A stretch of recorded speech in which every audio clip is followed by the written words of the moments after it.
We also know that ADHD therapies are going to also be useful for dealing with the anticipatory anxiety that came from cumulative failure from having ADHD. And that's because the ADHD therapies are going to make the person more competent, more effective, more successful by lowering their ADHD symptoms, by helping address their executive function symptoms. There's going to be fewer and fewer adverse consequences and failures in life and more successes. And that's going to help to quell that kind of anxiety that's linked to ADHD.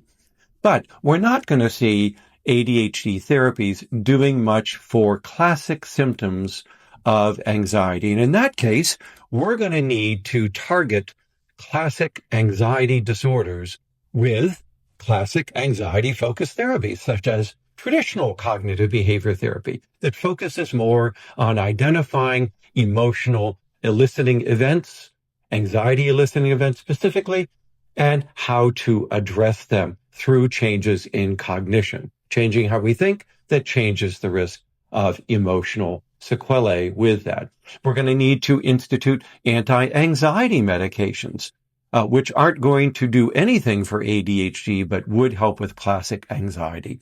Here we might introduce mindfulness meditation, not just the mindfulness-based everyday practices that Lydia Zylowska and John Mitchell talk about in their book for managing adult ADHD. I'm talking about more traditional mindfulness meditation that might be used here for anxiety as well. And then let's understand that PTSD might well be occurring in conjunction with anxiety, and it's going to require its own therapies as well.